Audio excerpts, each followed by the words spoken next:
Hello, I'm Rebecca Piper. I'm here talking today to Richard Allen, second year doctoral researcher from the Cranfield Centre for Business Performance. Richard, thanks for talking to us today. You're welcome. Would you be able to give us a quick overview of your research for us? Yes, certainly. It's just getting underway, and what it's broadly about is organisational performance management in the third sector. And just as a prelude to that, the third sector is now very interested in its own performance. Whereas in the past, people might have thought a charity is bound to be doing good things and we don't really need to scrutinise them that much. But those days are long past. And so charities need to be very alert to how well they're doing, what they're doing, whether it's from the perspective of the people who are using their services or from the perspective of people who are funding them or from the community as a whole. So they are highly accountable bodies. And the particular thing I'm looking at is how performance is managed inside programs that are there to deliver services or benefits to beneficiaries. And I'm looking at an approach to program management that's called theory of change. And what theory of change is about is saying that as an organisation, we believe that if we do this particular thing, it will produce this particular result and these outcomes for the people who are using our services. And it's the focus on outcomes that is absolutely critical, because you're doing all this work, you're spending these money, you're making these interventions, you need to know that you're delivering outcomes that are useful and beneficial and will actually help to change people's lives. So this approach is called theory of change, and the change is about how do we bring about change, useful change, particularly for beneficiaries, and how will we know that we've done it? So that's what it's really looking at.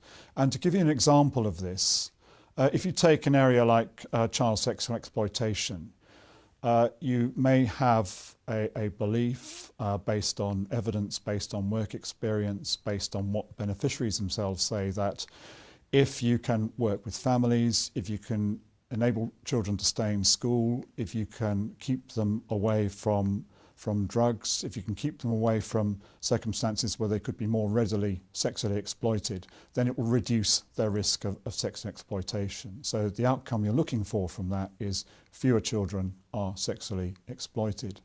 And so your theory is that you'll need to do 3 or 4 of those things at least, and perhaps more, to prevent child sexual exploitation happening.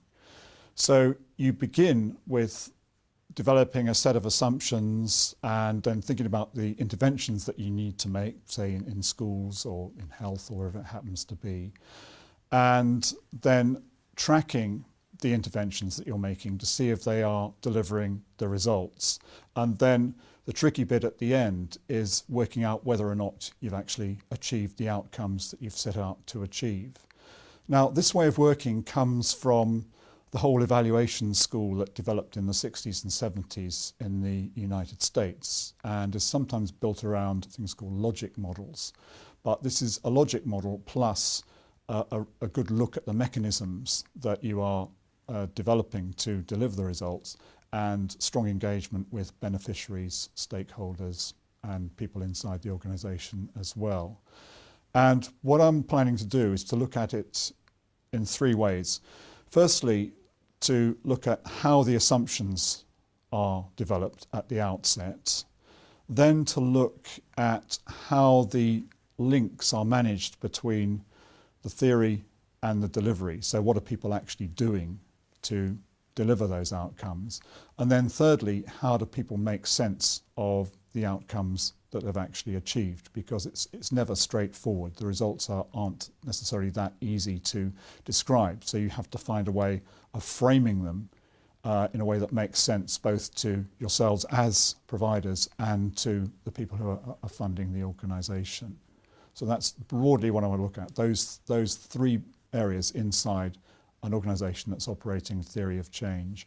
And my particular interest is in the how question. We know a lot about how these programs are evaluated, but we know much less about what actually happens to make them work.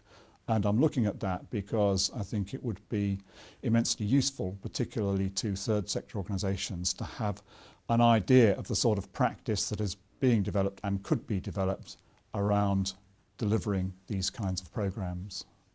That's great. It sounds like it could be really powerful stuff, and with multiple stakeholders. That's Yeah. a really interesting concept and very actionable. It sounds like there could be potentially a lot of impact with the work that you're doing.